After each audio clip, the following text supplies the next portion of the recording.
blood, phlegm, yellow bile, black bile. Long ago, the four humors lived together in harmony. Then all that changed when the Blood Nation attacked. For thousands of years of human history, this was how people understood the human body. So long as the four humors are in balance, a person should be healthy. Any disease was the result of an imbalance of the humors. As humorism, this particular school of early medical thought, expanded, it was further theorized that the different humors were associated with different kinds of diseases and located in different parts of the body. Blood in the heart, yellow bile in the liver, black bile in the spleen, and phlegm in the brain. Over time, the humors were further associated with astrological signs, seasons, and even as a way of explaining personality types. For example, black bile is associated with melancholy. Someone who is melancholic from an excess of black bile might be reserved, depressed, or generally just kind of a bummer to be around. So how might you treat someone with an imbalance of humor? Well, typically with bloodletting. If you've ever seen bloodletting mentioned in a period piece and wondered why on earth someone would do that, humorism is why. The amount of blood let and from where would depend on the diagnosis. Got too much yellow bile? We gotta bleed from around the liver to bring things back into balance, obviously. There's an enviable logic to humorism which helps explain how it persisted as the dominant medical model from potentially as early as ancient Egypt all the way through to the 1850s. Small spoiler for anyone watching from the 17th century, humorism is no longer how we understand medicine. However, as anyone familiar with the all-timer Smashing Pumpkins album Melancholy and the Infinite Sadness could tell you, humorism hasn't fully disappeared. You might have even heard someone toss around ACT words like sanguine, choleric, and phlegmatic if they were trying to impress you. Interestingly, the core idea of humorism, that there is some kind of biological substance in the human body that can influence a person's overall health, thoughts, and behaviors through its presence or absence, is a surprisingly prescient description of how hormones do work in the human body. Without modern tools or concepts that we take for granted today, like knowing about germs, doctors and patients had to work within that framework. The framework itself having been built on a foundation of anecdotal observations and shared stories going back thousands of years. Your Uncle Harold knew a guy who was sick and cut himself slicing an onion, and then he got better. And maybe, just maybe, there might be something to that. It's the same logic as Mew being under the truck in Pokemon Red and Blue, just for medicine. As anyone watching this over the age of 30 knows, Mew isn't under the truck, even though that one kid who swore his uncle worked at Nintendo said so. Humorism doesn't explain how diseases work. Drawing large amounts of blood from someone who is already sick almost certainly did more harm than good in most cases, and yet doctors would still go on to believe despite being faced with evidence to the contrary. Sure, Mew isn't under the truck, but that doesn't mean there isn't a way to get Peekaboo if you talk to Professor Oak 100 times, put a level 69 Raichu in the daycare, and answer me my riddles 3. But obviously that isn't an issue today. Is what I would say if I wasn't writing a script about the cultural history of testosterone. Testosterone is a fascinating topic to talk about. On one hand, it is a measurable thing. Like humors were imagined to be, it is a biological substance in the human body that can influence a person's overall health, thoughts, and behaviors through its presence or absence. Testosterone can be isolated, synthesized, and studied. You can even toss up the chemical formula for it in a YouTube video like I did just now. You can even add or subtract it from a person's body to a predictable effect. However, testosterone is not just testosterone the chemical. There's also testosterone the idea. And maybe more than any other chemical in the body, testosterone has a massive cultural footprint. In case you're doubting me, let's play a game, just for 1 second. I'm going to say the name of a pasta, and I want you to try to imagine it. Testosterone. Did you imagine a noodle with huge biceps and maybe aviator shades? If you thought of anything else, I'd love to hear about it, but I would put my ad money down that some of you thought about a most masculine noodle. You could even pause the video and just take another minute to jot down the first things that come to your mind when you think about testosterone. You might come up with words like aggressive, dominant, masculine, sports, and sideburns. Even a quick Google image search for testosterone is full of low T, high T contrast infographics. We're gonna talk more about those later. And also pictures of dudes with impossible 8-packs. We'll also talk about those later. No other hormone comes close to the degree of consistent cultural presence held by testosterone, not even estrogen, despite the two often being miscast as opposite sides of a coin. In her book, Cordelia Fine suitably dubs this cultural notion of testosterone as testosterone rex. In essence, testosterone is simultaneously both a scientifically analyzable hormone and a carefully crafted story that has taken thousands of years to draft. The shadow of testosterone rex is so big that it even overshadows testosterone the hormone. When testosterone was first identified in the 1930s, it was showing up late to its own party. At that point, the idea of testosterone had already existed for thousands of years. In fact, the story of testosterone starts at least 6,000 years ago in Asia Minor. No one knows the exact set of hopefully comical circumstances that brought a Neolithic farmer to discover that castrating animals made them easier to domesticate. But across species of livestock, castration was followed by a set of changes in behavior. Castrated males were noticeably more docile, safer for humans to work with, and finally, and importantly, much less prone to killing each other. The observation gave birth to an idea. There is something stored in the balls that is responsible for aggression, dominance, and what we might now call machismo. It would be thousands of years before anyone would know exactly what it was, but that didn't stop people from speculating. So, when testosterone finally entered the scene in the 1930s, it was more than just late to the party. The party had already started, and there were thousands of years of rumors, speculation, and anecdotes about what it could and couldn't do. Since then, like Kermit the Frog, or David Byrne of the Talking Heads covering Kermit the Frog, testosterone was, and still is, trying to fit into a suit that is much too big.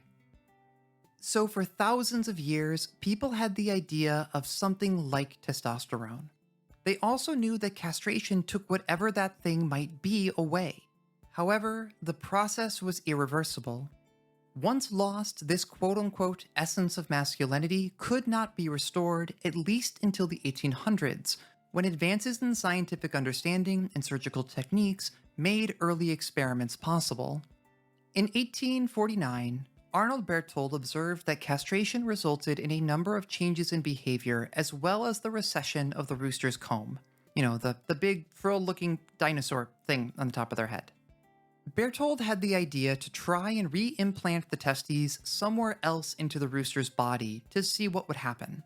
Sure enough, returning the testes either prevented the decline of the rooster's comb or might even restore it if it had been allowed to recede. Other scientists observed similar effects in other animals. Sure, it didn't always work, but it worked often enough to make the case for a major breakthrough.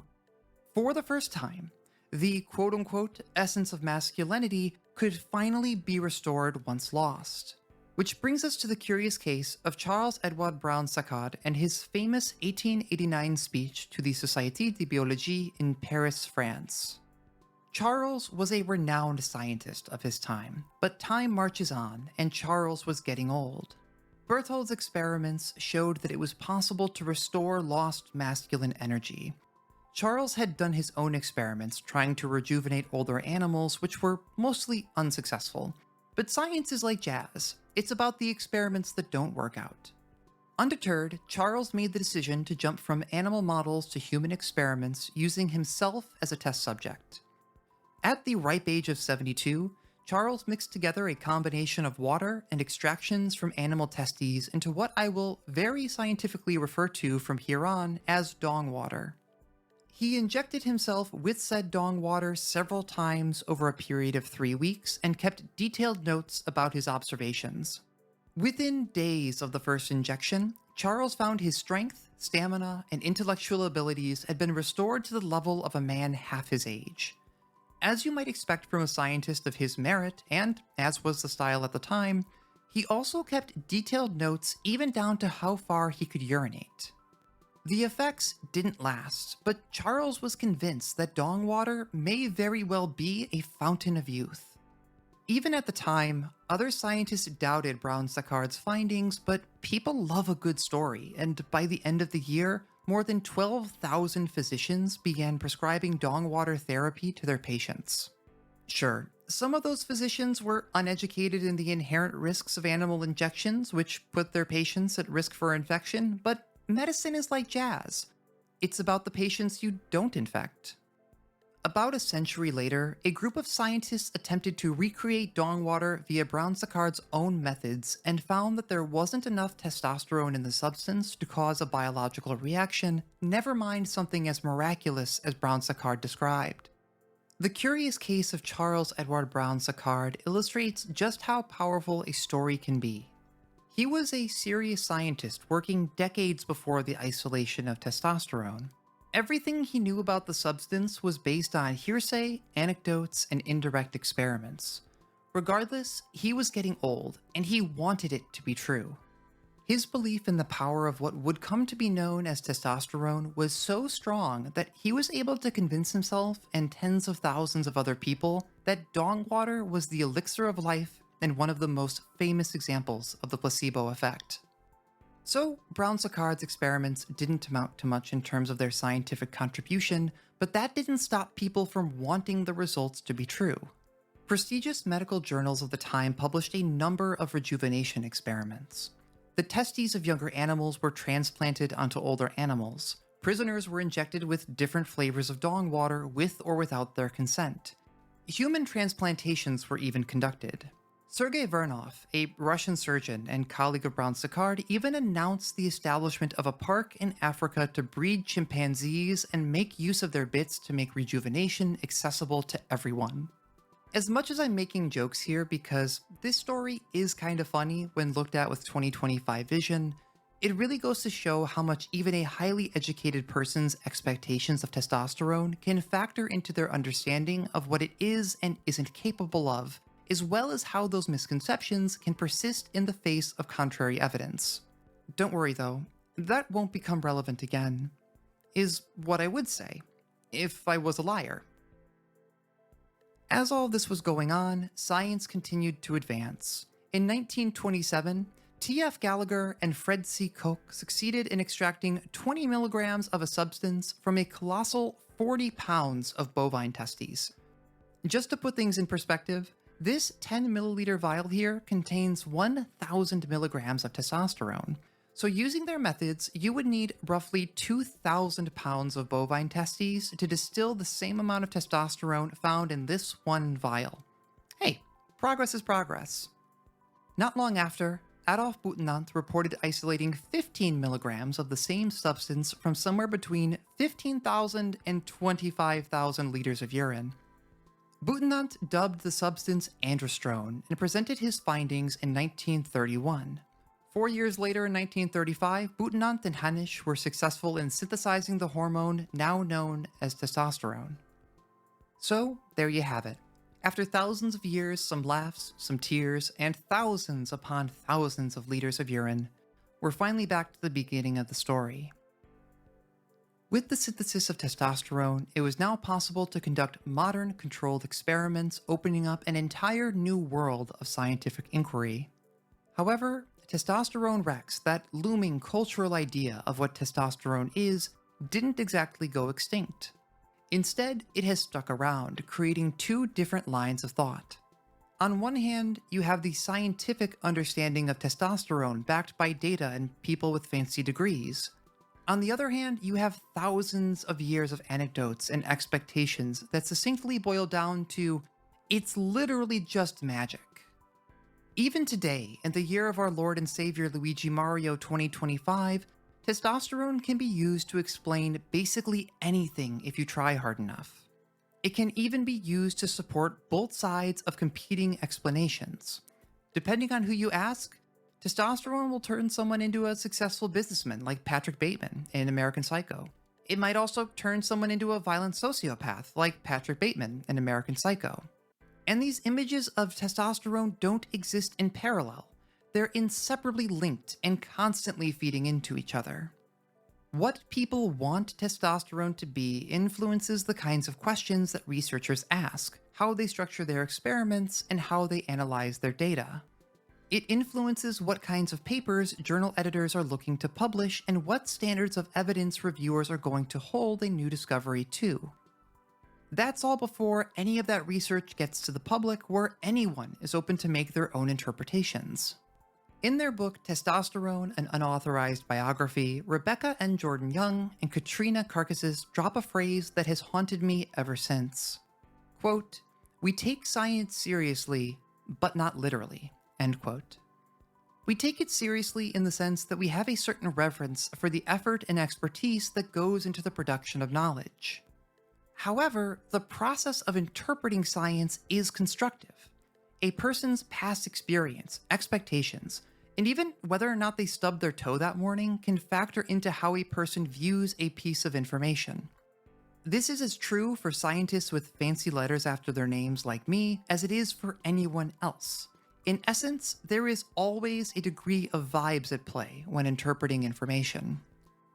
In talking with friends and family over the months I've taken to work on this video, I found that everyone I've spoken to has internalized some misinformation about testosterone that feels correct, myself included.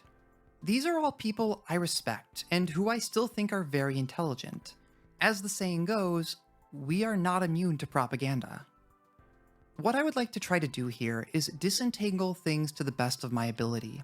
Not just getting into what the science says about testosterone, but also how that science sausage is made. This is going to be an information-dense video, so I'm going to break things down into sections.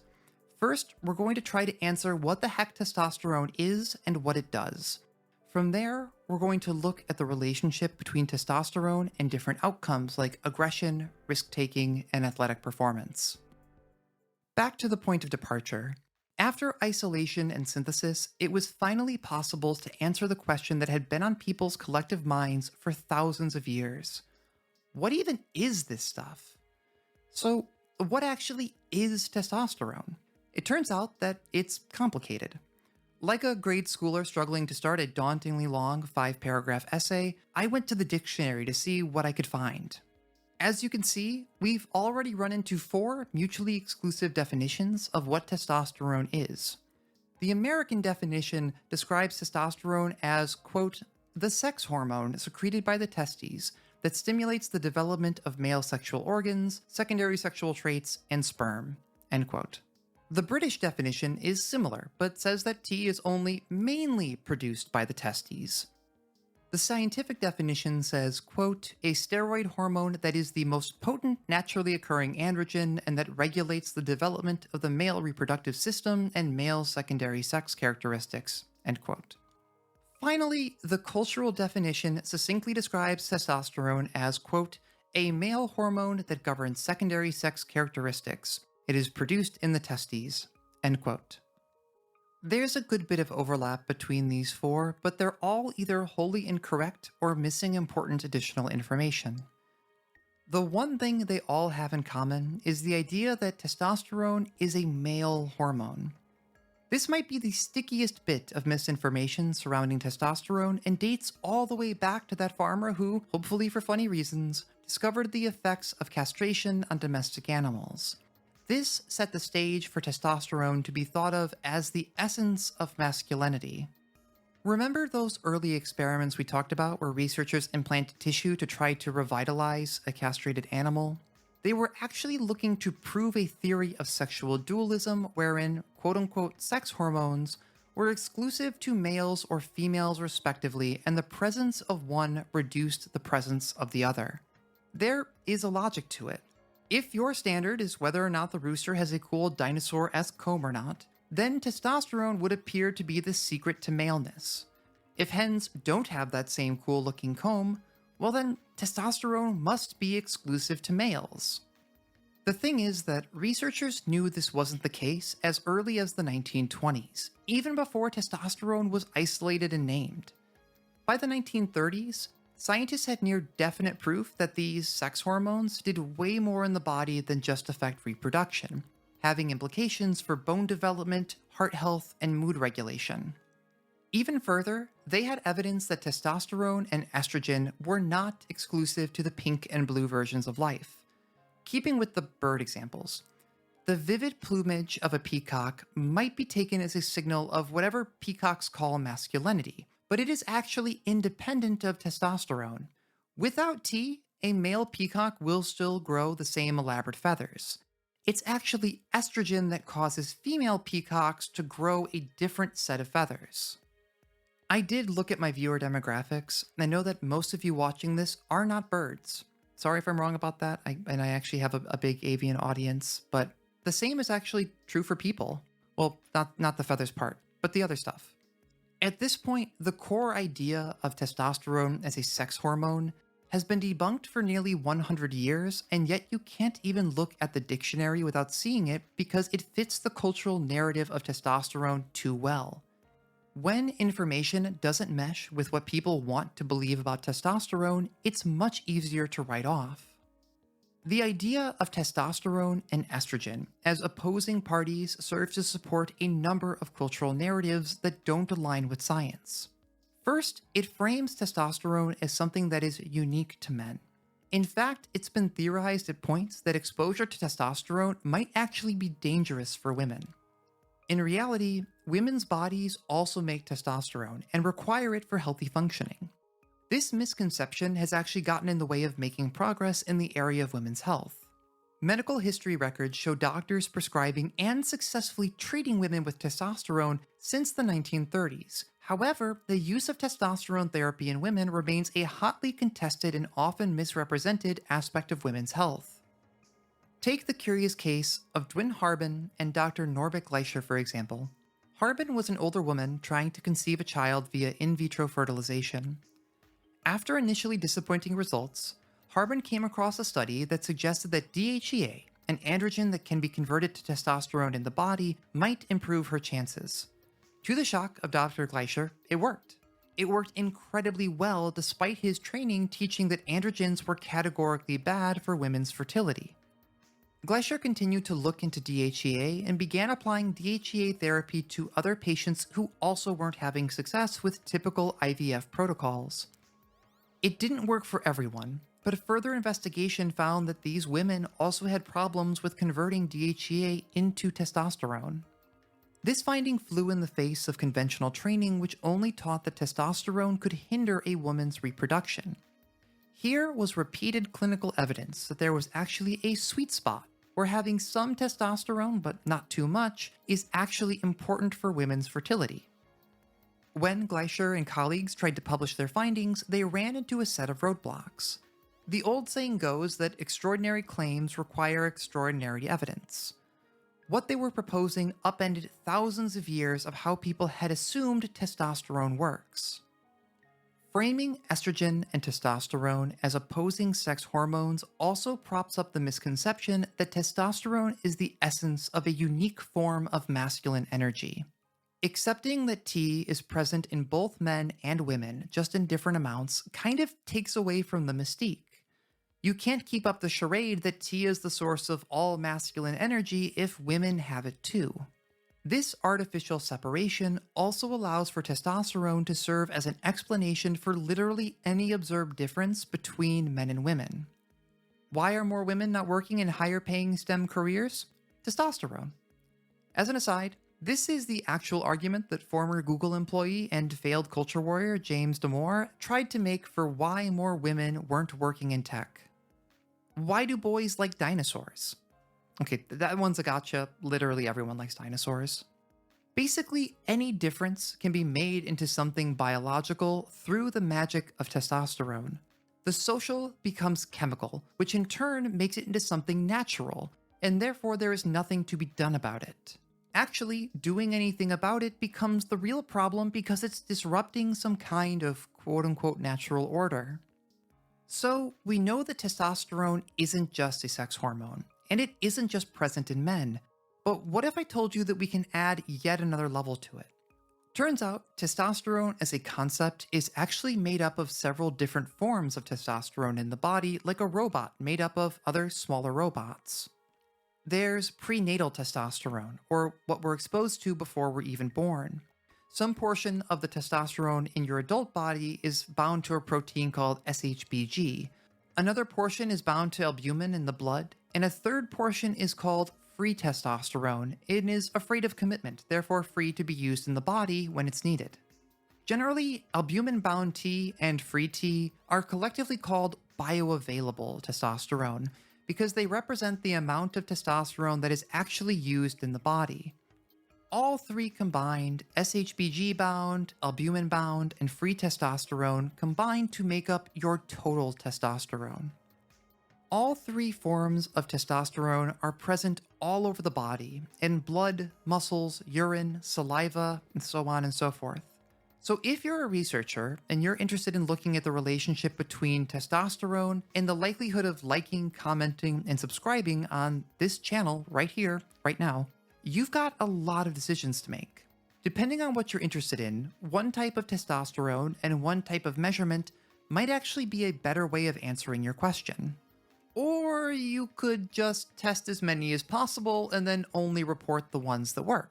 No ambitious researcher would ever do that and cause major problems for decades to come. That would never happen, is what I would say if I was a liar. There's also a notion floating around in the communal cultural mind palace that testosterone is fixed. A person is either low T or high T. Just do a quick search and you'll find loads of infographics you'd swear were shitposts and some truly artisanal thumbnails. My god, this guy has cheekbones.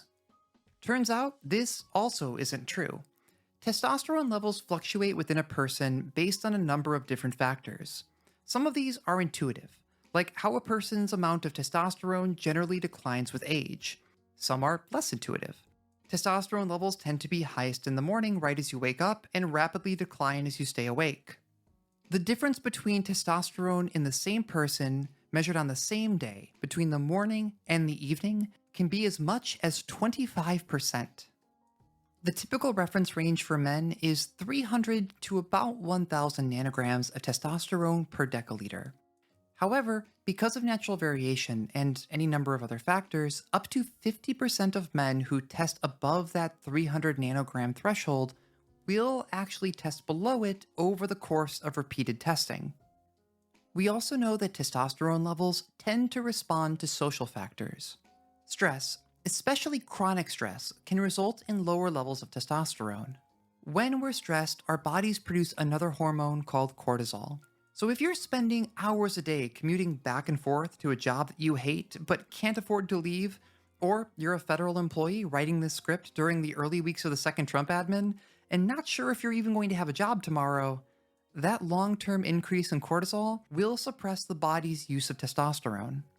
Drinking caffeine also increases the production of cortisol, so that hypothetical 4 to 5-ish cups of coffee keeping you functional during the hypothetical last leg of your hypothetical PhD can impact your body's ability to make and use testosterone.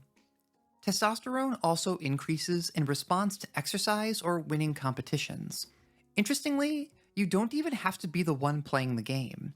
Changes in testosterone have been documented among fans at sporting events when their team wins or loses. It also decreases in men involved in raising children, such as in response to a baby crying, meaning that men are hardwired to participate in child rearing. Really, once you start to look into it, it's incredible just how responsive our bodies can be to even small changes in our social situations. So now that you know all that, you can probably tell that the idea that a person is categorically either low T or high T is, scientifically speaking, bonk. It's just not real.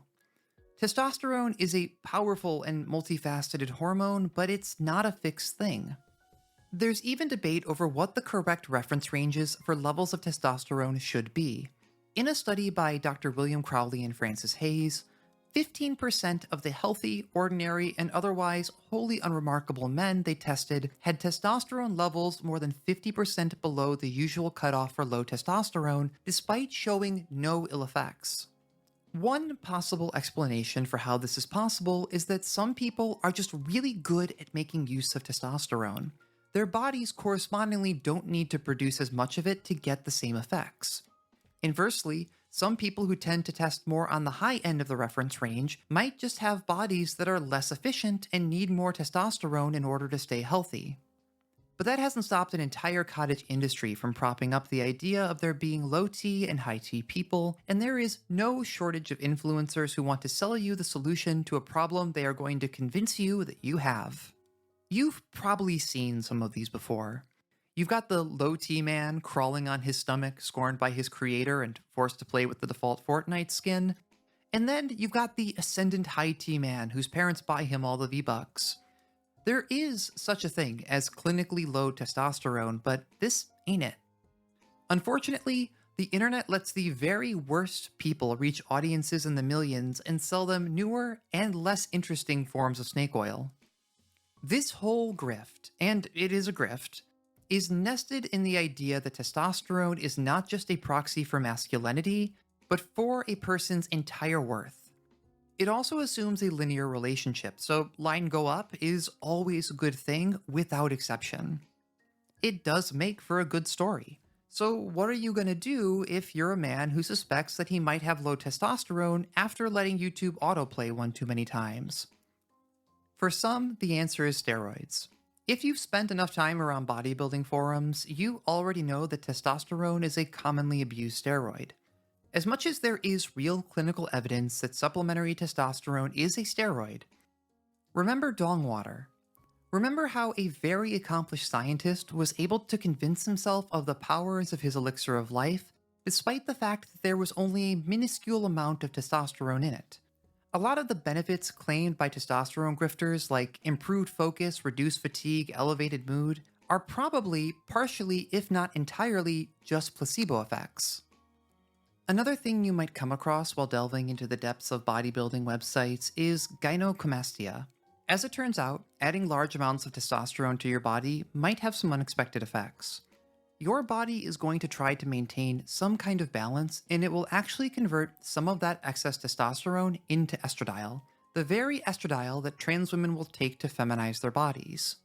So what might seem like a puffy chest is actually breast tissue development, and once developed, breast tissue doesn't go away without surgical intervention.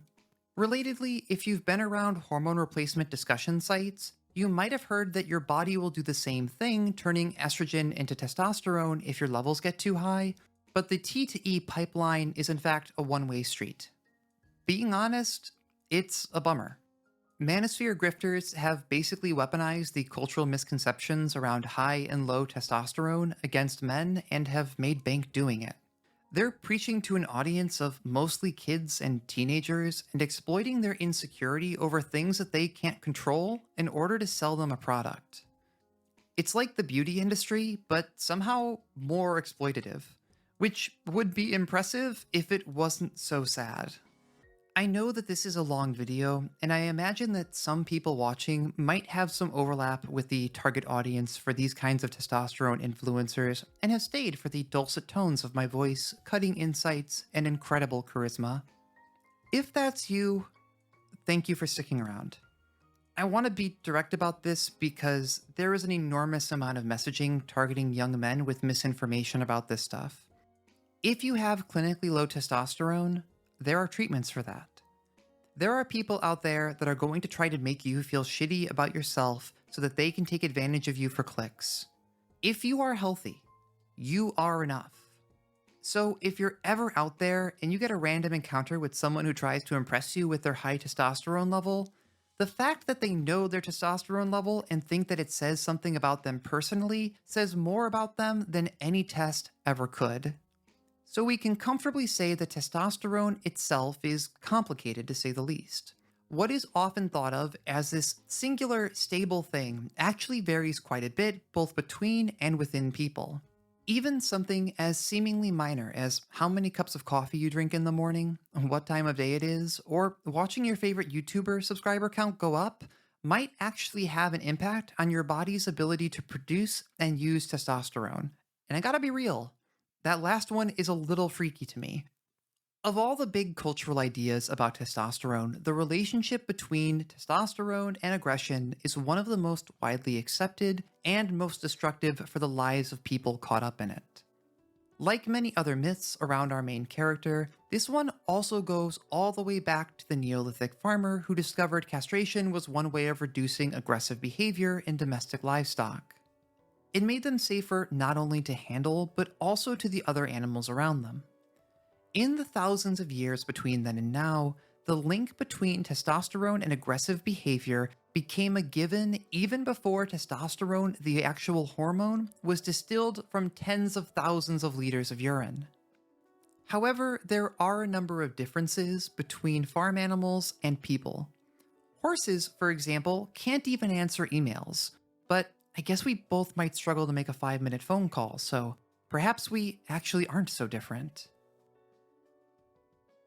In the conversations I've had while writing this script, the idea that testosterone is directly and powerfully linked with aggression almost always comes up. It's also one of the areas where the supporting science is the most, shall we say, creative. Some of the strongest links in the chain connecting the two comes from research on violent crime and criminality. At a glance, this is a compelling story that aligns with popular ideas about how testosterone works. More testosterone means more aggression, meaning a greater likelihood of committing a violent crime. But if you take the time to take a look at the work a little more closely and have some understanding of research methods, the links stop looking so sturdy. One of the earliest and most impactful links in the chain is Cruz and Rose's investigation into determinants of aggression in a young criminal population. In their work, inmates were split into fighters and non-fighters based on whether they had been involved in 2 or more fights. They then had participants complete a number of psychological assessments, looked into their criminal histories, and took multiple measures of testosterone. Especially for the time, this was a fairly robust methodology. Data in hand, Cruz and Rose got to work looking for evidence that testosterone would be related with more aggression. In a sample of prisoners seen by the state as habitual offenders, this should be a slam dunk, right? If you guessed that it wouldn't be so easy, you've been paying attention so far. Sure enough, they couldn't find a link between testosterone and aggression when looking at either the battery of psychological measures or whether or not the participant was involved in fights. So what is an aspiring researcher to do when the link that you were so sure was going to be there just isn't? Take chances, make mistakes, get messy. Unfortunately, making mistakes and getting messy doesn't tend to result in good work, but let's just ignore that for now. They did eventually find the link they were looking for when they dug through participants' past convictions for violent crimes, but only when looking at crimes committed before the age of 19. So from a straightforward starting point of testosterone should be related with more aggression, to actually testosterone is related with past but not present aggressive behavior, and only when you slice the data a certain way, rotate it 90 degrees, and squint a little bit. It's there though. It's right under the truck. With 2025 vision, we can see that Cruz and Rose had fallen for one of the classic blunders. You see, even the very best researchers have to make a decision when the question that they set out isn't supported by their data. Either the theory is wrong or the data is wrong. In this case, Cruz and Rose were certain that there was a link to be found between testosterone and aggression. So when the data didn't support their hypothesis, they kept digging until they found something that worked. They took a deep breath and sighed in relief. They were right all along. This kind of thing happens often enough in research that we have a fun acronym for it. HARKing, hypothesizing after results are known. You slam your variables together like action figures until something clicks, and then you rationalize that what you found was actually what you were looking for all along. You don't have to have ill intentions to end up here. You just have to want it to be true. Motivated reasoning is a powerful force, even for people with lots of degrees, maybe even more so. That's not to say that it's always a bad thing to get inventive with your data, especially when you're working with a hard-to-access population. However, best practices would say that researchers should write down what they expect to find. Even scribbling on a bar napkin will do. Just make sure that you have something to hold yourself accountable. Anything else should be taken with a grain of salt and replicated in another study to confirm that it's not just noise. The catch is that replications aren't sexy. You've already got the finding once, so why would you do it again? Just churn out the manuscript to a journal and move on. Somebody else will do it eventually. In this case, someone actually did. In 1987, James Dabbs and his co-authors conducted a similar study where they measured saliva from 89 prison inmates and looked for relationships with aggressive behavior across prisoners' entire history. They also made sure to recruit from a quote-unquote weak dorm, strong dorm, and the cell block where the most difficult prisoners were housed. Sounds like a solid design, but a look at the abstract for their paper should raise some alarms. First, quote, the relationship was most striking at the extremes of the testosterone distribution, where 9 out of 11 inmates with the lowest testosterone concentrations had committed nonviolent crimes, and 10 out of 11 inmates with the highest testosterone concentrations had committed violent crimes, end quote. Let's do a little crash course on statistics to unpack this. In stats, there are continuous variables that encompass an entire range of values, like height, weight, and how much you can deadlift. There are also categorical values where things fit into neat boxes, like what color shirt you're wearing, whether you're still watching this video, and whether you saw the gorilla that just popped up on the screen a second ago. Generally speaking, it's a bad idea to take a continuous variable like height and divide it into boxes. Let's say you decide that anyone under 6'1" in your sample is a short king, and everyone over 6'1" is going to go in another group. In doing so, you've said that someone who is 6'1" has more in common with someone who is 5 foot flat than someone who is 6'2". If that sounds suspect to you, it should. So when you see that someone has split their data like this, it's usually safe to assume that they did it because the original idea didn't work out, so they bent the data until it did. Dabbs and company also made a huge number of comparisons in their study. You might have heard the term statistically significant before, but what does that actually mean? In Stats 101, you're typically taught that it means that whatever trends you are observing in your data are different from what you would expect than by chance alone, i.e. that there is a real effect there. Typically, that is measured through a p-value with a cutoff of p is less than 0.05, which translates to the likelihood that we would observe this pattern by chance alone is less than 5%, or 1 in 20. That's well and good, but even people with fancy degrees tend to forget that p-values are just a likelihood. Over time, and poor statistical education, some researchers start to think that getting a p-value below 0.05 is shorthand for something being real. Funny thing about likelihood. What do you think happens when you flip a fair coin 5 times? You'd expect to get heads at least once, right? So what do you think happens when you run 50 different tests, each with a 1 in 20 chance of the pattern you see being due to a signal and not noise? Just by random chance, you're going to get some false positives.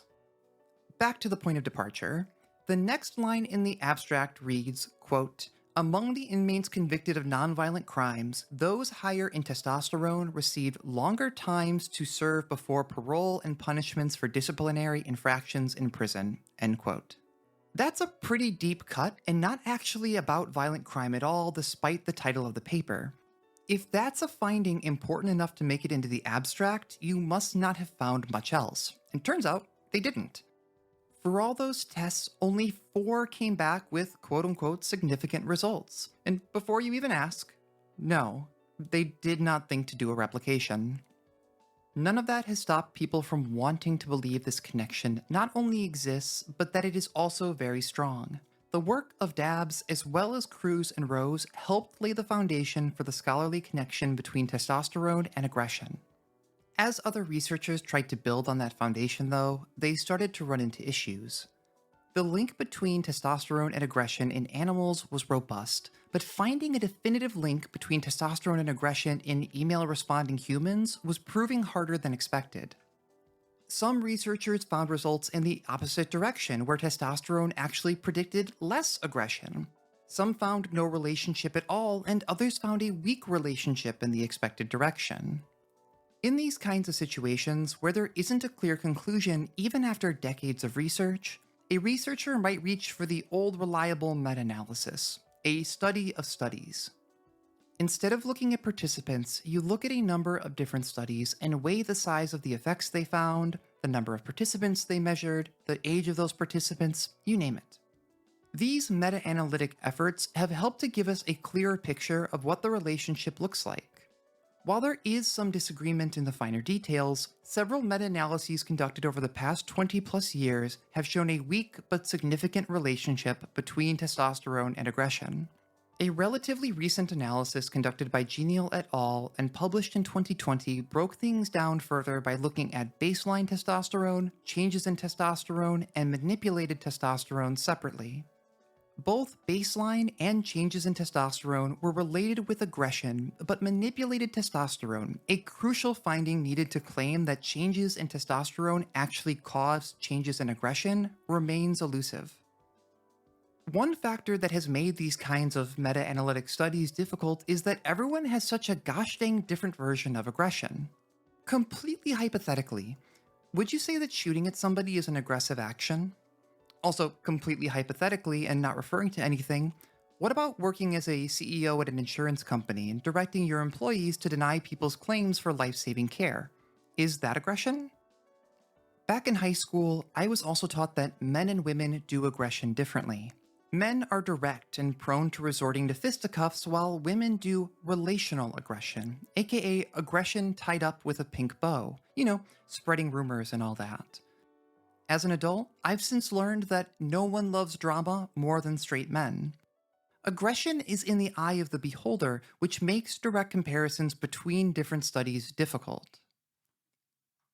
Looking at the preponderance of evidence, it seems like the link between testosterone and aggression is probably there, but more complicated and weaker than you might expect.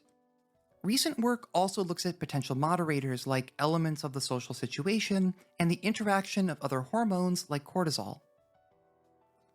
So the story of testosterone and aggression might not have as exciting of an ending as you were hoping for, but it's still just one chapter in the great big book of T. Let me tell ya, no one seems to love a good story like evolutionary psychologists. Okay, here we go. Evolutionary psychology as a subfield tries to work backwards to understand how our modern behavior might have roots deep in our evolutionary lizard brain. Most of the time, it boils down to sex. Modern mental frameworks must have given some group of people a reproductive advantage during an earlier phase of our evolution, and so that's why our brains work the way that they do thousands of years later. Remember how one of the most compelling parts of the story of testosterone is how it can be used to take any observed difference between or within people and explain it as something biological. Doing so can sanitize basically any social difference by making it into something inherent to the human condition. For example, colonialism was just the natural biological order of things. The British simply had more testosterone, by their own account of course, and that's how they ended up with all those artifacts. It's just testosterone. I'm not even making this one up, this has actually been a real historical argument. Evolutionary psychology and testosterone are a natural fit.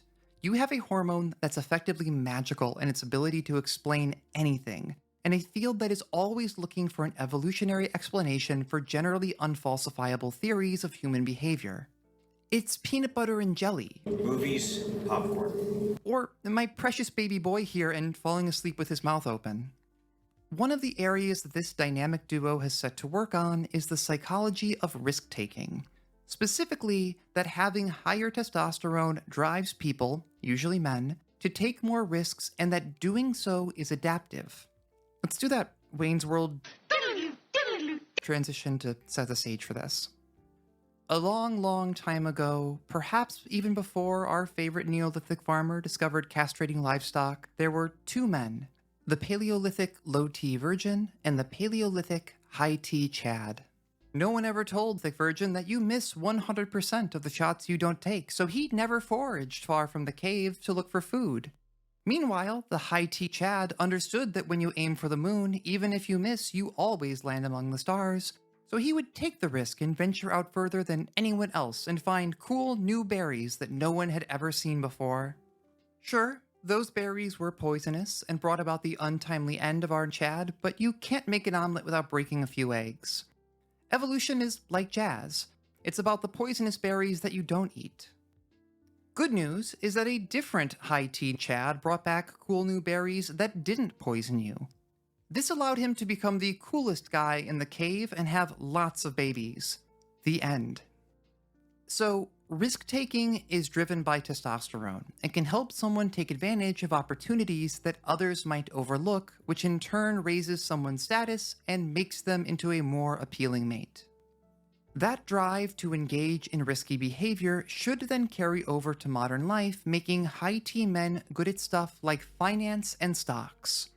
TLDR, a long time ago, someone shot his shot, and now that's why more men are into cryptocurrency. Research into who owns cryptocurrency and why has found that men who value masculinity, but who see themselves as failing to meet their own expectations of masculinity, are more likely to own crypto and meme stocks. Making these kinds of risky bets, even ones that are basically assured losses, makes them feel more masculine. Just stepping on financial rakes to performatively prove how much of a man you are. Just think about these one-liners. When the chips are down, I'm going all in. I'm calling your bluff. Never tell me the odds. These are all lines that a macho hero says before doing something cool at the climax of the story, and they are all gambling references. Again, it's the power of the story. Manly men are bold, daring, and willing to take risks. Why? Testosterone, obviously. However, the reality seems more like some men engage in risky behavior not because of a base primal desire burning deep in their loins, but because doing so helps them align themselves with the narrative they've been told about testosterone, risk, and manhood. It's a behavior that's not being driven from the bottom up via hormones, but rather from the top down by insecurity. So how does one measure risk-taking? In lab studies, it's common to use economic games to try to determine if measured or manipulated testosterone levels might play a role in how people play. In 2008, Epicilla et al. Presented participants with a choice. They all started with 250 fake bucks and were given the choice of making an investment with a 50% chance of succeeding or failing. If it succeeded, they'd get back 2.5 times what they had invested. To make things spicy, one participant was drawn at the end of the study and paid out, turning their fake bucks into real bucks. Other studies looking at similar variables might change the rules a bit, but the general idea stays the same. Other studies stepping outside the lab have looked at things like the relationship between testosterone and choosing a career in finance or starting a business, which raises the tantalizing biological prospect of someone being labeled a small business owner at birth. Still, others have looked at the success of actual professional day traders and the potential relationships between baseline testosterone, changes in testosterone over time, and profitability. You're probably sensing a trend here. In this literature, there is a strong interest in defining risk-taking as economic risk-taking. Successfully managing risk then means making more money, whether that's through gambling or starting a business, which is also arguably gambling. This raises some interesting conundrums. The evolutionary theory is based around early man risk and mating behavior. Correct me if I'm wrong, I'm a psychologist after all, and I haven't taken an anthropology course since undergrad, but I'm pretty sure that Neolithic farmers weren't trading securities. This narrative is less about testosterone, the hormone, and more about testosterone, the story. Finance is a man's world, ergo it must have some connection to testosterone and vice versa. Maybe this is uncharitable of me, but having a job managing other people's money or playing stocks doesn't seem all that risky, at least not in how I think about risk. Driving a forklift is realistically way riskier in terms of approximate physical harm. In terms of reproduction, women carrying a child to term shoulder way more personal risk than men. Heck, just existing in public as a woman, even if it's just on the internet, is a risk. Unsurprisingly, the effects connecting testosterone to risk taking are mixed at best. Some studies find a positive link of wildly varying strength, some find a negative trend where more testosterone actually results in safer behavior, some even find a curvilinear relationship where people at high and low ends of the spectrum both engage in riskier behavior relative to people in the middle. Just to make it more complicated, some only find a relationship in women or in men. Even more find no connection at all. Meta-analyses trying to cut through the noise find that there's not much to talk about. A recent meta-analysis found evidence of a small positive relationship between testosterone and risk-taking. However, the quality of studies in this area overall leaves something to be desired. There's a cool concept called statistical power. Basically, as the size of an effect you're interested in gets bigger, and as you collect data from more people, your study becomes better able to detect an effect if it does exist. It's kind of like rolling a statistical Katamari. Given the small effect size from the meta-analysis, it's likely that many of the studies included in it didn't actually have the power to detect the effect of testosterone on risk-taking. One of the biggest weaknesses of meta-analysis is that garbage in becomes garbage out. Running a bunch of flawed studies through a meta-analysis doesn't suddenly fix their issues. Instead, it makes the meta-analysis also unreliable. With the information we have, if there is an effect here, it's probably small and depends on a number of other factors in the body, but even then, that seems questionable at the moment. As I was working through the literature for this video, I started coming across a measure I had never heard of before: digit ratio. The theory is that prenatal testosterone exposure is especially powerful in shaping a person's future. Unfortunately, measuring prenatal levels of testosterone and following someone to adulthood would be extremely complicated and expensive. Basically, no one has the time or money to do a study like that with a respectable sample size. And you can't ethically manipulate prenatal testosterone by dosing a fetus with tea, which throws another wrench in the works. Despite the difficulty of measuring prenatal testosterone, it is still theorized to have an incredibly powerful effect, maybe even a bigger effect than adult testosterone levels. Good news is that not only does exposure irreversibly change the brain, it also has an effect on the relative length of a person's index and ring fingers. Convenient. Having a longer ring finger relative to your index finger is taken as a sign of higher levels of prenatal testosterone exposure. If you just stopped and looked at your hand, it's okay. I did the same thing as I was reading this. So, if you're a researcher interested in prenatal testosterone, you don't even have to measure testosterone. You can just look at a person's hands. Easy peasy.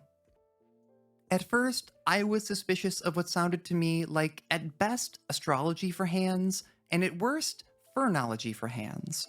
Yet, the more I read, the more I found studies that not only used digit ratio as a measure of testosterone, they would use it as their only measure of testosterone. So you have studies in the literature floating around purporting to measure something that they don't. Digit ratio was used in studies ranging from criminality to career choice, in essence claiming that a person could be born with manager hands.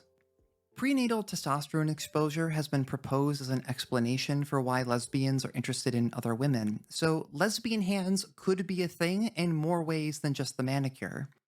My personal favorites are the studies on aggression trying to determine if the left or right digit ratio is a better predictor of aggressive behavior.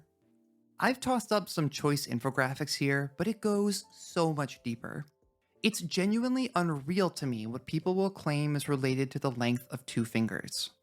Circling back to that idea that prenatal testosterone exposure is responsible for the development of a masculine and feminine brain, modern imaging studies into gender have tried to determine if there could be such a thing as a prototypically gendered brain. While it is true that some traits are more or less likely to occur in the brains of men or women, there isn't a uniformly male or female brain. If you were to show an MRI to someone, they might as well flip a coin because our brains are each a mosaic of different structures and traits. So, what does the actual science say about lesbian hands? Well, there is some evidence that digit ratio might be related to testosterone levels in amniotic fluid. So, there is that, but what of the very strong claims made about digit ratio and adult behavior? At best, there's a very small, weak, and contextually dependent relationship if it exists at all. I know, you're shocked. I am too. That's 3 for 3 on finding out that the truth is actually not stranger than fiction. Even though anyone can go to Google Scholar right now and read many of these studies, even people who are very smart and maybe even experts in their fields will continue to believe the myth. You would think that once the definitive meta-analysis comes out, that should be the end of it, right? We have this general idea that science is supposed to be self-correcting, but it turns out that that isn't often the case. In a perfect world, a team of researchers do their work, write their findings up into a manuscript, and submit it to a scientific journal for publication. From there, an editor will give it a read and, like Caesar, give the work a quick thumbs up or thumbs down. Work that passes a desk rejection will be anonymized and sent out to be reviewed by a group of usually 3 or more experts in that specific area who will vet the work for accuracy, merit, and whether it makes a contribution to the field. Basically, no one ever gets through on the first pass, but if you're lucky, you'll get an opportunity to incorporate feedback from your reviewers, resubmit your paper, and hopefully it will get accepted for publication. Boom. Now that work is part of the scientific record. In practice, it's much, much messier. Peer review is a harrowing process. For starters, publishing is ultimately a business. While part of an editor's job is to accept good work, they also have an incentive to accept work that is going to make for catchy headlines and attract attention to the journal. The more people cite the work, the more prestigious the journal becomes, the more subscriptions are sold, and the more researchers will want to submit their work there. A paper that tells a good story tends to grab attention. If you had to pick between a paper that says digit ratios perfectly predict when you're going to die, and one that says it's actually a very complicated topic and there may actually be no effect at all, you would probably pick the former. Null results that don't find the relationship they set out to, and replications of other existing work, especially replications that suggest that the sexy finding might be too good to be true, are important for science, critically important even. But they just aren't sexy, so they are less likely to see publication. Instead, they get archived on a USB drive, published on a blog, or tucked into a file drawer so the contrary evidence might never see the light of day. And we haven't even gotten to the peer part of peer review yet. I was once told that research is me-search. Lots of academics have this idea that they are impartial when it comes to their work, but it would actually be kind of weird if you could invest your career into becoming an expert and not get a little in your feelings about it. In this world of influencers, a given academic might even be a celebrity on the back of their work, combining professional, personal, and financial interest. So what is that person to do when a paper comes across their desk for review that challenges the theory they built the last decade of their career on? Odds are they're going to be pretty harsh, even if they don't realize it. We saw this earlier with the fertility example. The researchers had evidence that testosterone plays an important role in women's reproduction, and they found it difficult to get those findings published. When you're publishing something about testosterone that challenges conventional wisdom, you are going up against thousands of years of storytelling taken as given. Extraordinary claims require extraordinary evidence, so the bar is much higher for the work that deviates from that established narrative.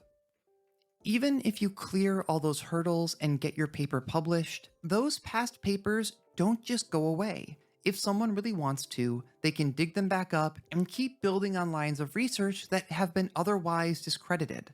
That's why we call them zombie theories. They simply will not die.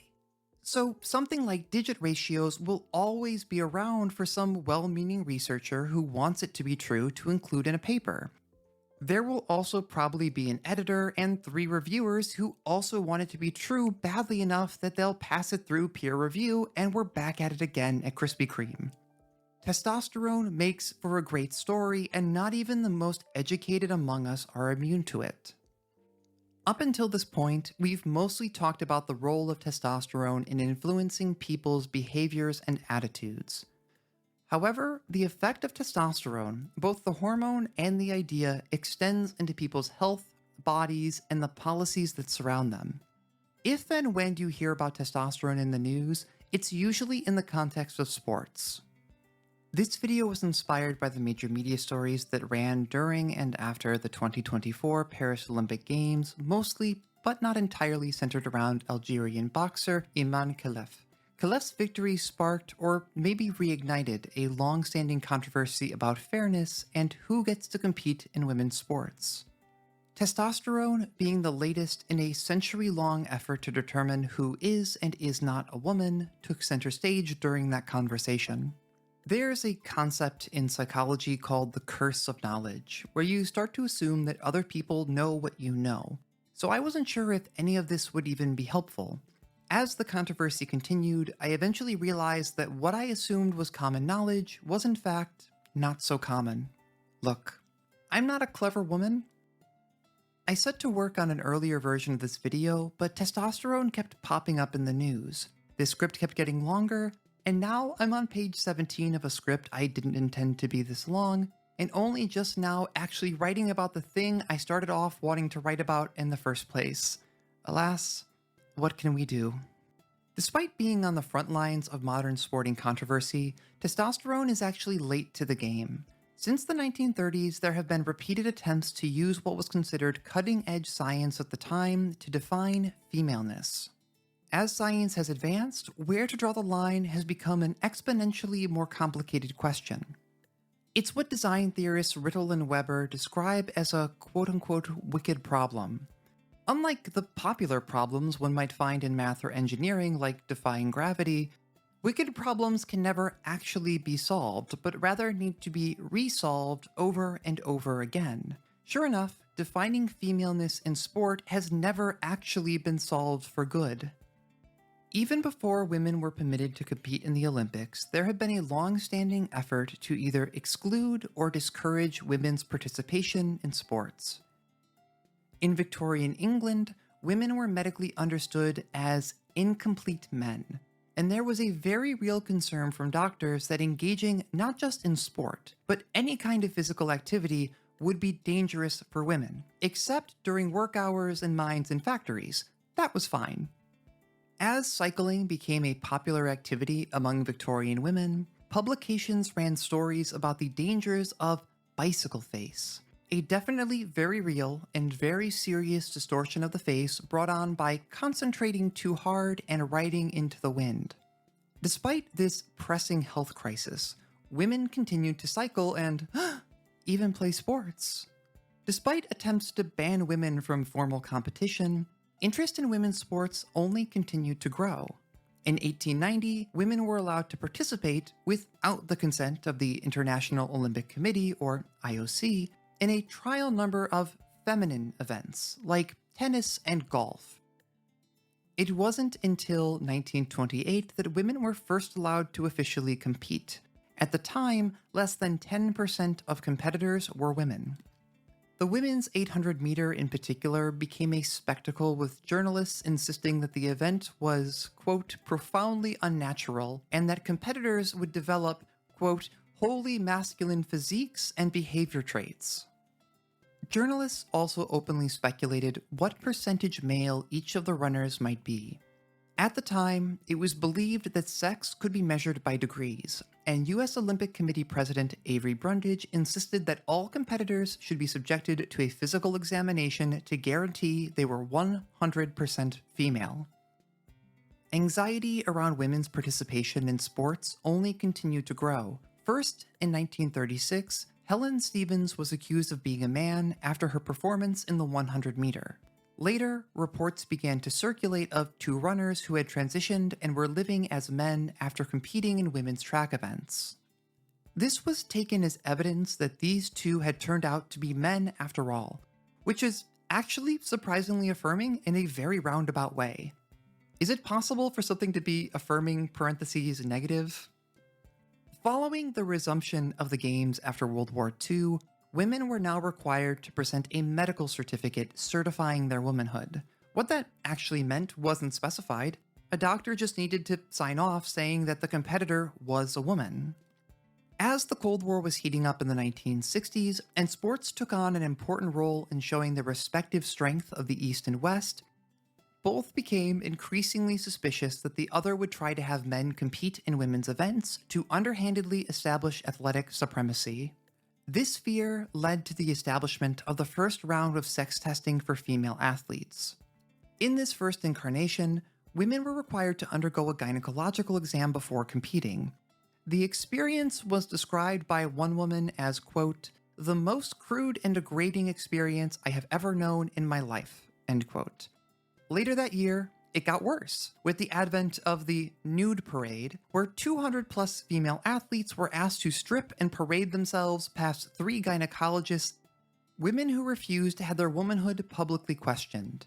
World Athletics President David Bergley was quoted saying the effort had been, quote, "successful in frightening the doubtful ones away," end quote. As if the only reason someone wouldn't want to be degraded was that they had something to hide. This wasn't sustainable, and the Olympic Committee needed something new, something inarguable, something science-y, and they found it. Sort of. Back in the 1950s, Murray Barr and a research student were studying the cells of cats when they noticed a consistently forming ball of chromosomal material in cells drawn from female cats. That ball of material was an inactive X chromosome. Turns out that when you have two, one of them just kinda hangs out. This was perfect for the Olympic Committee's needs. Get it? Get it purr? Because, cats? Anyway, back to the point of departure. The Barr body test, as it would come to be called, could be done with a minimally invasive cheek swab, and it was set to debut at the 1967 European Cup in Kiev, Ukraine. From that point on, every woman who wanted to compete at the Olympics had to submit to a chromosome test. Women who passed the test were given a certificate of femininity that they would need to show each and every time they competed. Based on public records, this whole endeavor uncovered a shocking 0 men trying to sneak their way into the women's games across the 30 years the policy was in place. Now, the cynical person might say that the knowledge that there would be chromosome testing kept those men away. In that case, I've got this rock that keeps bears away, and I wanted to know if you might be interested. Still, the IOC's medical commission loved the test, but scientific experts, including Barr himself, strongly objected at the misuse of the test. The Barr body test could not be used to determine a person's true sex. Turns out that not long after Barr published the initial paper, people started noticing that not everyone had an XY or XX chromosome pattern. Some people had XXY or XYY or just one X. It was entirely possible that someone could be entirely female in all ways but one, lacking the XX chromosome pattern. Entirely a woman with one exception that would never be known without chromosome testing. Of course, this became an issue. In 1985, Maria Martinez Patino failed the Barr body test but decided to fight the ruling. With a team of medical experts, she successfully appealed her ban from competition on the grounds that she had androgen insensitivity syndrome. Her body lacked the ability to respond to androgens like testosterone. Her Y chromosome was calling, but her body wasn't answering, so she matured entirely as a cis woman. Had she never been tested, she would likely have never known. Instead, she was told to fake an injury, go back home, and months later received a letter that she had been classified as a man and banned from competition. Martinez Patino wasn't the first or only woman to be banned via the Barr body test, but was the last. As a result of her case, chromosome testing was dropped. I can't imagine what it might have been like to be banned over this test. Not only would a woman lose her career as an athlete, but she would also face public humiliation and the denial of who she is as a person. This misuse of the bar body test, even after the creator of the test advised against it, comes back to this whole deal about people engaging with science seriously, but not literally. Officials took the test seriously. They thought it really meant something. They just didn't quite care to understand it past what they wanted to hear. Sex testing is like jazz. It's about the women you don't humiliate. The end of chromosome testing also meant the end of compulsory testing as a whole. Rather, if there was sufficient suspicion or if an athlete's sex was challenged, that athlete may be asked to undergo sex testing. This revised testing paradigm also incorporated testosterone as a new scientific measure to identify any men who would try to compete in women's events. That may seem at first to be an improvement. Instead of all women facing the potential humiliation of sex testing, only a small number of women would be singled out and inspected based on subjective assessments. So what does that assessment actually look like? World Athletics, to their credit, has made some of these historical criteria available. In their 2011 documentation, the assessment starts with what seems like a standard questionnaire of family and personal medical history, followed by a visual inspection of the athlete's chest, upper back, abdomen, so on and so forth. Especially those visual elements of the assessment seem to be more about whether or not a woman conforms to certain beauty standards like the size and shape of her breasts or the removal of body hair. Apart from aesthetics, there's also the issue that targeted testing cannot provide counterfactual evidence to the claim that testosterone is definitively and causally linked to elevated athletic performance. If an athlete performs so well that it arouses suspicion, and they submit to an endocrine panel, it's going to come back with one of three results: low testosterone, quote-unquote normal testosterone, or high levels of testosterone. If her testosterone comes back above the cutoff, she has an advantage. In the other two cases, she's just working hard. The lived experience of being tested has been recounted by Indian athlete Santhi Soundarajan. She was asked to undergo medical testing without being told what the point of the tests were. She was laid naked on an examination table while 4 strangers examined and probed her body. None of the doctors spoke her language or made any attempt to communicate why any of this was happening or for what. At the 2006 Asian Games, officials disclosed that Santhi, quote, did not possess the sexual characteristics of a woman, end quote, and stripped her of her silver medal in addition to banning her from future competition. Humiliated, Santhi returned to her village, lapsed into severe depression, and eventually attempted to take her own life. Almost 100 years ago, sex testing was introduced explicitly to ensure fairness in sport and implicitly to draw a line between men and women. In all that history, there has not been a single case of a man trying to enter women's sports to gain an unfair advantage. The handful of historical instances where accusations were made, under further examination, reveal themselves as cases of ambiguous sex characteristics or what we now understand as being intersex. So either this has happened and the man was so wholly unremarkable that no one even cared to notice, or it hasn't happened. If you think I'm just ideologically motivated, friend of the, I'm not gonna make that joke. Winner of the College Debate Club's When Will They Graduate Award, Ben Shapiro, could not find a single example of this happening. When making the movie Lady Ballers, they wanted to make it as a documentary about men pretending to be women to dominate women's sports. But it turns out that doesn't and has never happened. There is a possibility that awareness of testing kept people from trying, but it seems doubtful that a mustache-twirling villain would shave his mustache to try and win in women's sports for some reason, I guess. Totally unrelated again, but I really have to mention this rock that keeps bears away. I'll cut you a great deal. There is a real and documented human cost to actual women in order to out this hypothetical man. Santhi Soundarajan's story does have an upturn, and she's been successful as a coach, but she also isn't the only woman to be impacted by these regulations. I'm not going to be exhaustive here, but I strongly suggest giving the NPR podcast series Tested a listen if you find this kind of stuff interesting. It's an infuriating, positive listen that covers the history of sex testing and the impact it has had on its subjects' lives in their own words. For women who were suspected and identified as producing quote unquote excessive androgenic hormones, there were two ways to proceed: abandon sport or take steps to reduce their testosterone. Try to imagine being told that something you had no control over has disqualified you and cast your entire career under suspicion. You can fight the ruling, but you only have so many years at your physical peak. An appeal might take years. Years spent being unable to compete and, very importantly, unable to earn money from doing so. Understandably, some women opted to reduce their testosterone either via medicinal or surgical intervention. This was, however, not always an informed choice.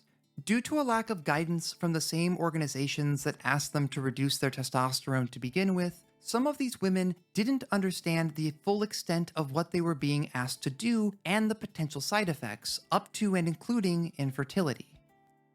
All this in the name of fairness in sport. If a woman does all this and then returns to competition and doesn't excel, well, that just confirms what the officials suspected, right? It couldn't be the massive stress, medical side effects, and having taken time away from competition. Keep in mind that all of this is medically unnecessary. These women were not just healthy, they were elite athletes. Interventions, especially surgical interventions, also carried the very real possibility of health complications in the future and a lifelong dependency on supplementary hormones. I also want to circle back to way earlier in this video and one theory for how totally healthy and normally functioning men might have what would be diagnosed as clinically low levels of testosterone. Some people are just more or less efficient at using the hormone. These interventions are taking someone who might produce more testosterone to compensate for a lack of receptors and asking them to crater their body's levels of a hormone with broad implications for their health. There was, however, a third option. In 2015, Duty Chand sued citing the Olympic Anti-Discrimination Charter. She and her legal team further argued that there was no evidence of a definitive link between higher levels of endogenous testosterone, i.e. what a person's body naturally produces, and enhanced performance. Surprisingly, the Court of Arbitration for Sport agreed and gave Olympic organizers 2 years to find support for the policy or to void it. Sure enough, they came forward with exactly that just as the clock was about to strike midnight. A team of researchers affiliated with the Olympic organizing body had come up with a sponsored study that supported a connection between testosterone and performance.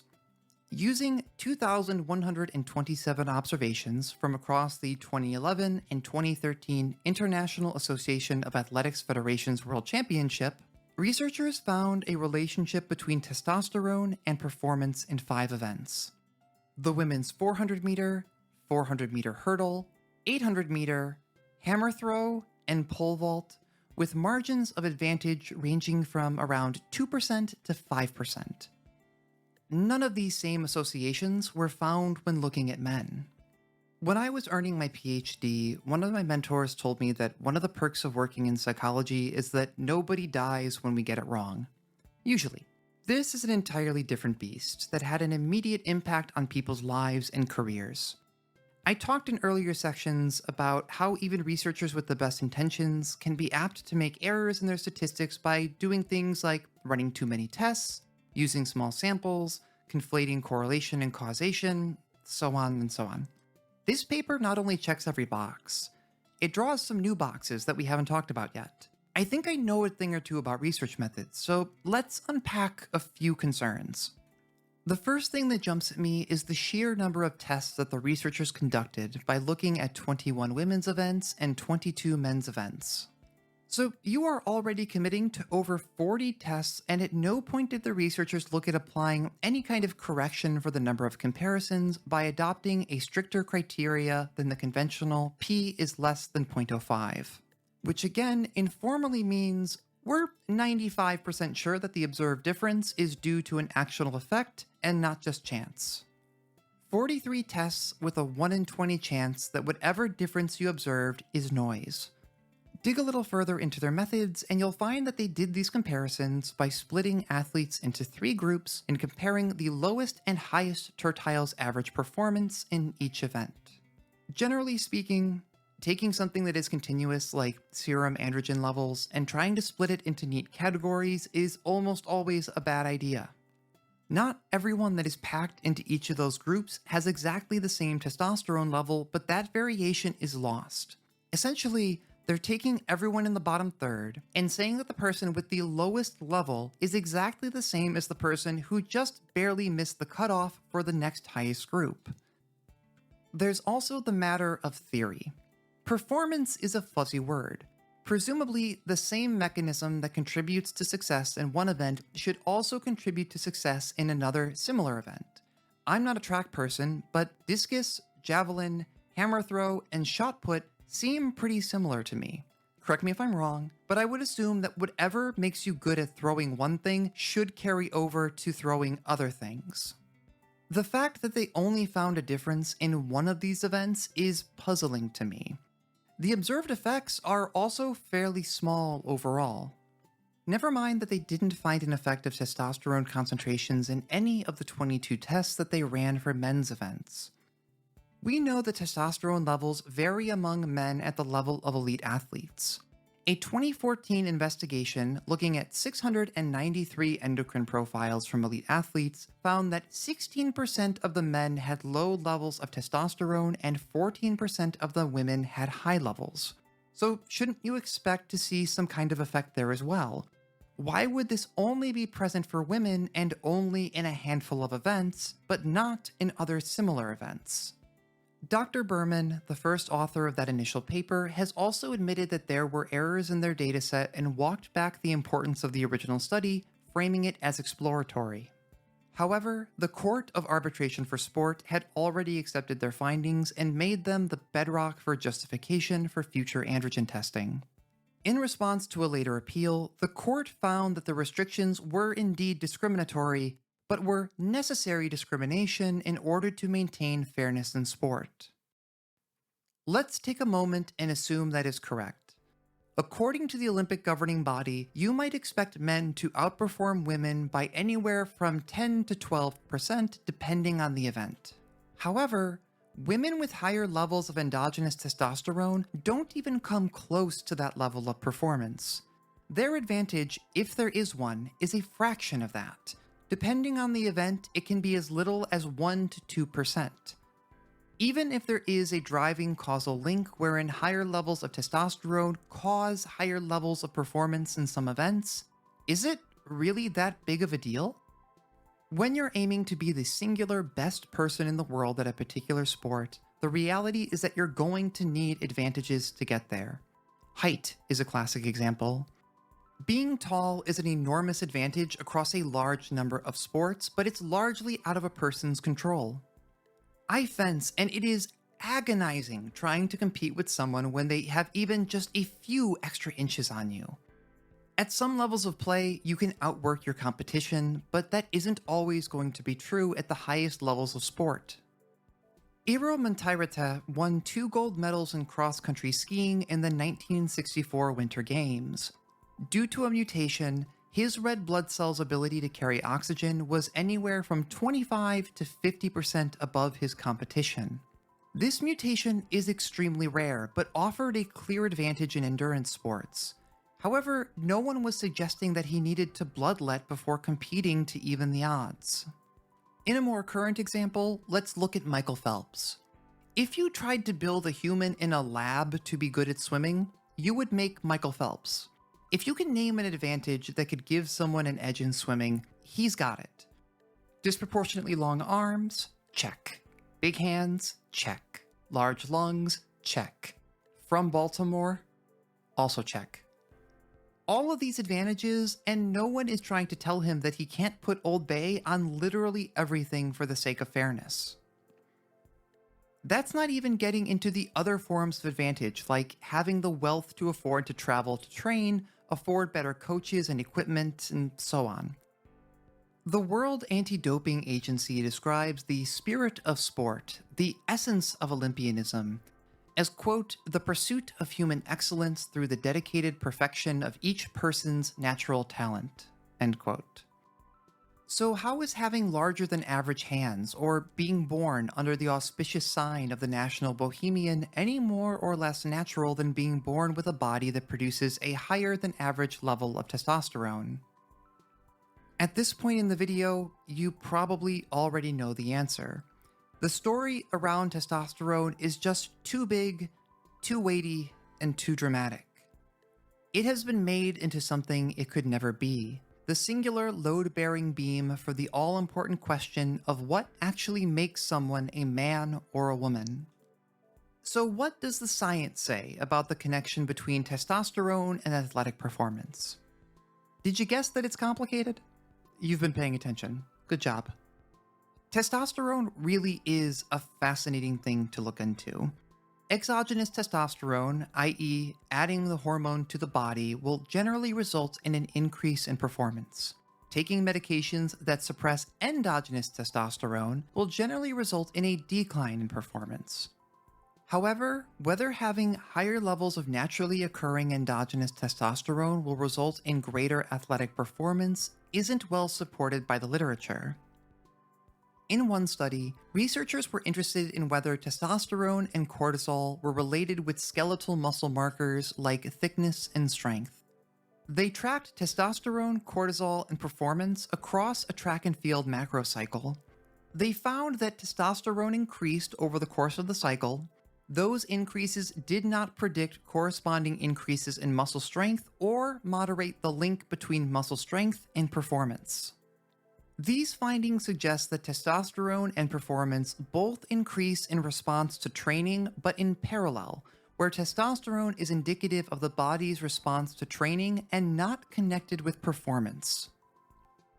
Testosterone not only influences how we respond to situations, but it is also influenced by how situations react to us.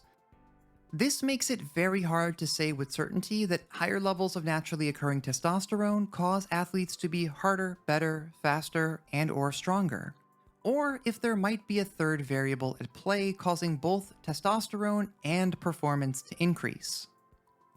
Studies using populations of pre- and post-menopausal women consistently find that testosterone is not associated with lean muscle mass or muscle strength. Meta-analytic studies looking at the relationship between testosterone and muscle mass tend to conclude that there either is no relationship there or that it depends on a number of other factors in the body, such as cortisol, estrogen, or the ratio between testosterone and these other hormones. However, that hasn't stopped the story of testosterone from taking center stage. In researching this section, I came across so many papers that stated as a given that testosterone is related to performance, or that testosterone explains all or the majority of differences in performance between men and women.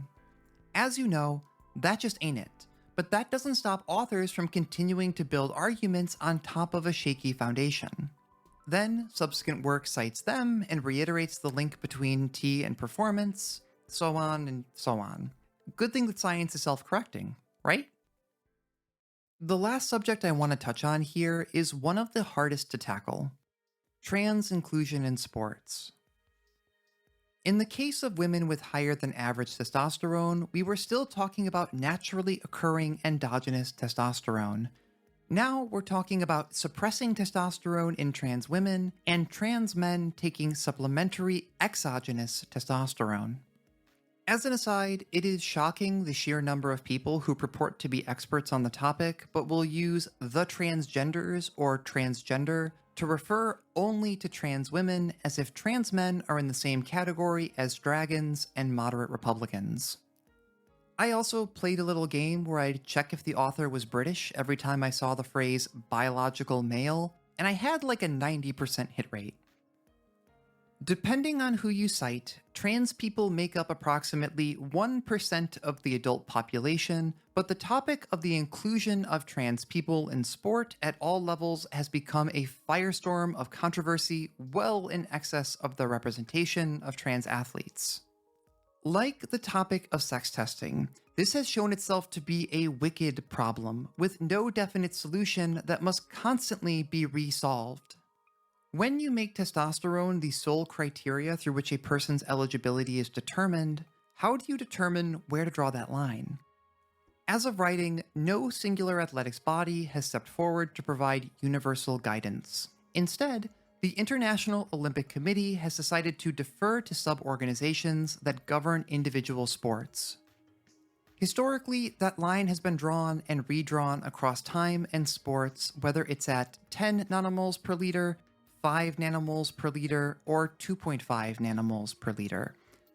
In more recent developments, some sports organizations have updated their guidance to only allow participation by athletes who have completed their transition before the age of 12 to avoid unfair advantages. The logic is that any degree of masculinizing puberty would provide a trans woman with a potential advantage over cis competition which cannot be mitigated by medical or surgical means later in life. At a time where access to puberty blockers has become increasingly politicized and restricted, policies like this are near total bans on trans participation in sport. Want to compete when you're 24? You should have started hormones at 12. Want to start hormones at 12? Should have been 19 when you were 12. Much like the issue of endogenous testosterone in women's sports, getting a firm scientific answer on this issue is extremely complicated.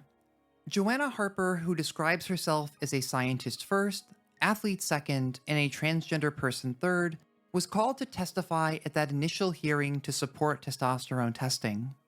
Harper published the first study looking at the effect of gender transition on athletic performance following her own performance and the performance of 7 other women over time. Her findings showed that controlling for testosterone, trans women did not have a competitive advantage over cis women peers. Some studies conducted in the past few years have moved away from testosterone as a major focus to instead look at other factors like muscle mass, strength, and lean body mass that might be impacted by hormone therapy. So far, those studies suggest that even after 36 months of suppression, strength levels remained above those observed in cisgender women. How much that actually matters depends heavily on the sport and how much the athlete exercises to maintain muscle mass. For example, a 2021 study of Air Force personnel found that trans women lost their advantage over cis women in number of push-ups and sit-ups they could do in 1 minute, but retained an advantage in 1.5-mile run times.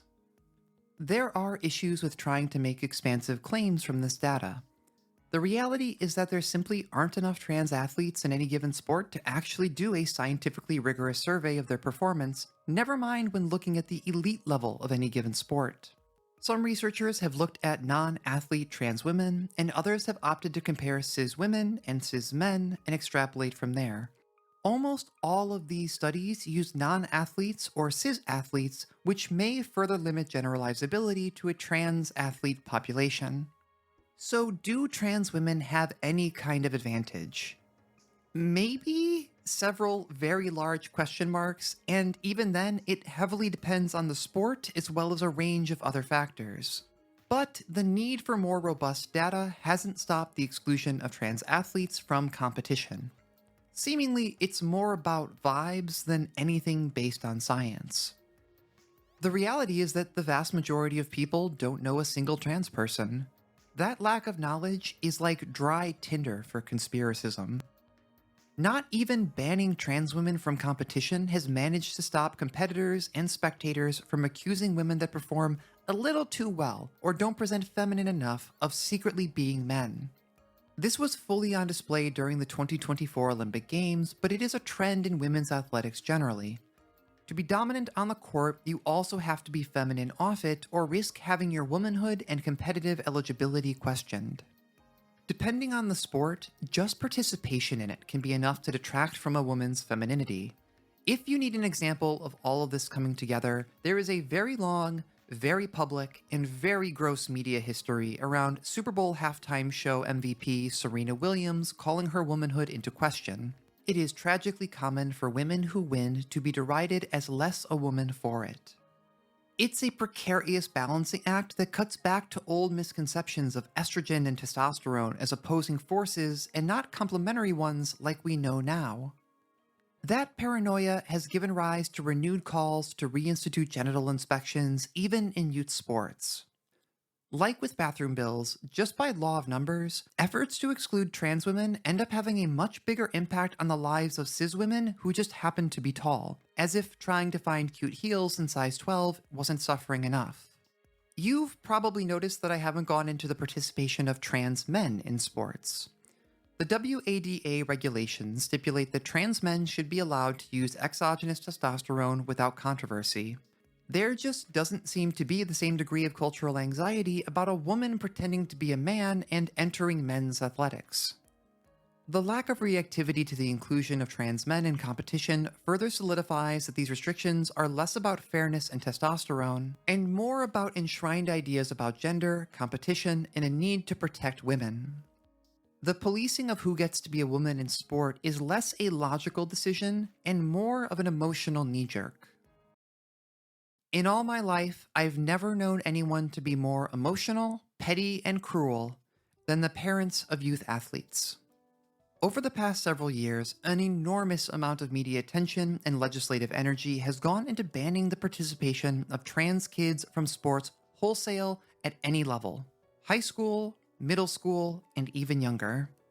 As of writing this in early 2025, the U.S. House of Representatives passed the Protection of Women and Girls in Sports Act, which proposes abdication of federal funding for schools that allow, quote, a person whose sex is male to participate in an athletic program or activity that is designed for women or girls, end quote.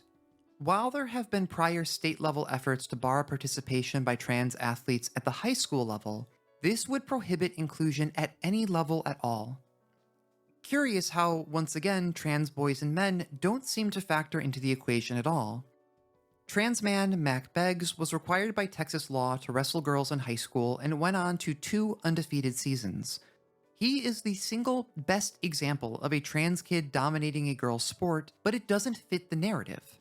Trans guys don't elicit the same kind of reaction, which in turn doesn't drive our ad-driven nightmare media machine forward. Okay, back to the point of departure. As much as I may disagree with the conclusion, I can empathize that people have concerns at the professional level where there is a lot of money involved and people's livelihoods are on the line. I have a much harder time empathizing as you move down from there. As you move younger and younger, eventually you're talking about kids that haven't even started going through puberty yet. So any concerns about advantages from a masculinizing puberty or testosterone are just off the table.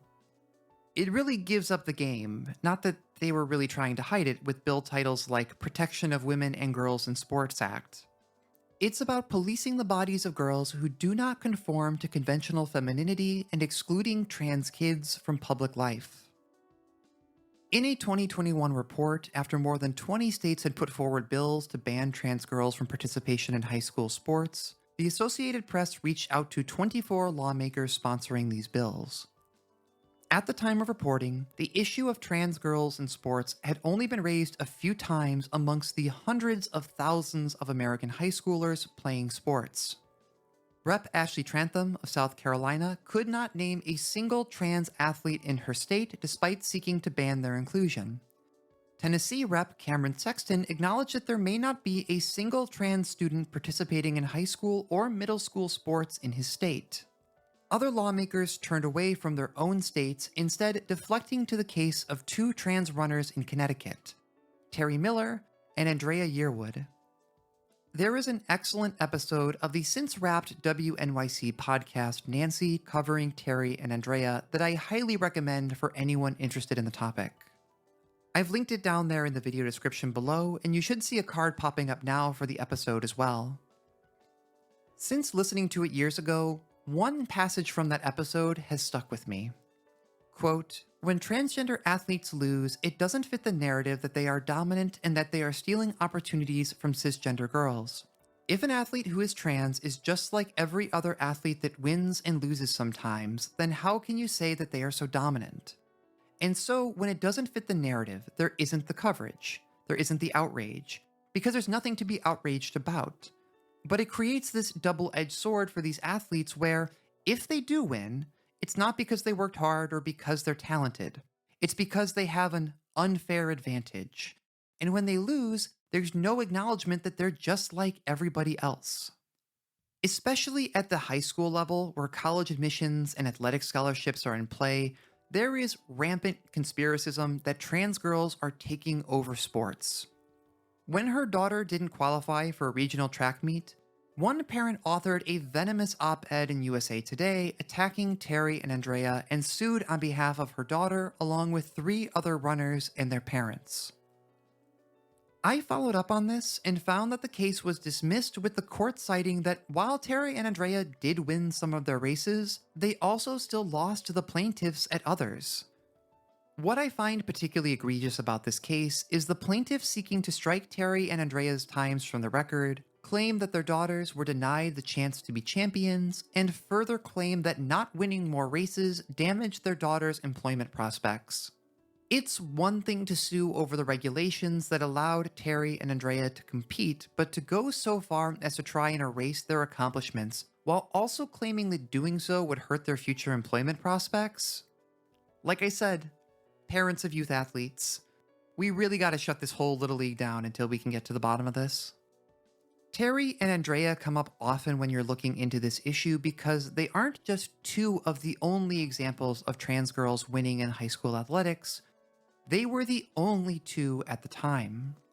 Most people don't know a trans person, never mind a trans kid who competes in sport, so there's ample room for brainworms to set in, making it seem like there are far more trans athletes than there are performing far better than they actually do. Splicing this in here because it just occurred to me during editing that it's not just that people are bad at base rates. These kids aren't dumb. They know that they're going to attract vitriol just by stepping up to compete. So not only are there very few trans kids generally, the kids that do stick with sports through all the forces against them must be incredibly committed to what they're doing, as much, if not more, than any of their cis peers.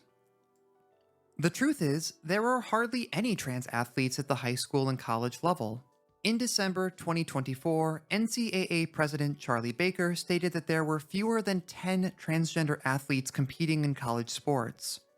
He didn't further specify how that breaks down, but I'd wager that not all of those 10 are even trans women.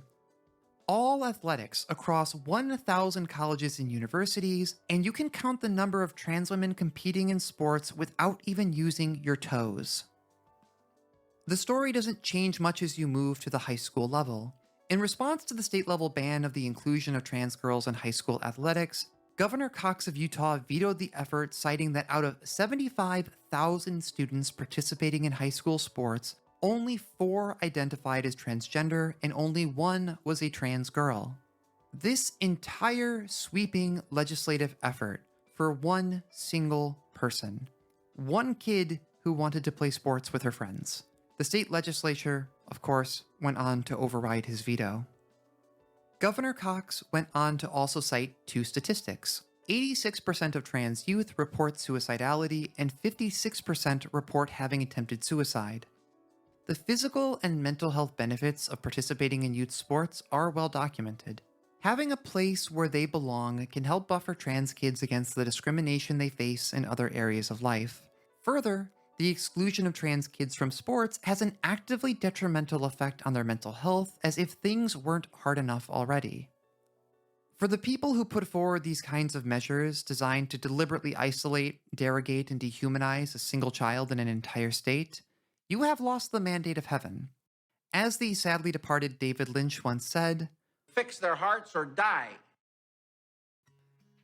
So now I'm sitting here thinking of how to write the ending to this. I just checked my phone and saw a new executive order come down the pipe banning participation of trans women from sports at all levels, from basketball and swimming all the way through disc golf and chess. Personally, I do historical fencing, or HEMA,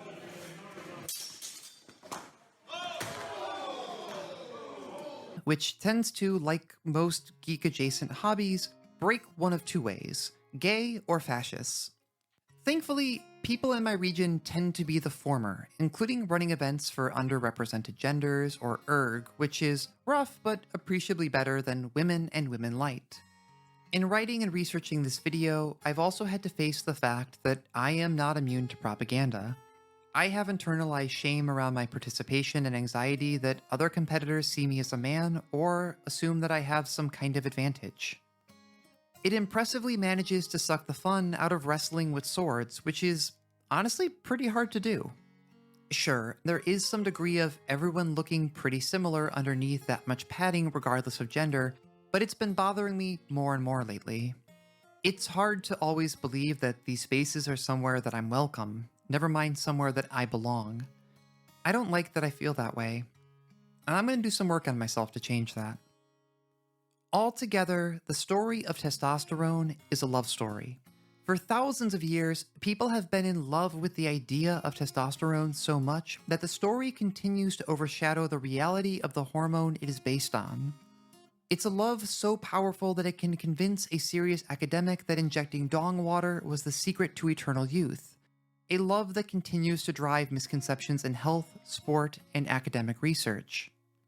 But only by putting down the story can we really understand how beautiful and complex the reality of our bodies can be. And that's what I've got for this time. So, until next video, be nice to yourself.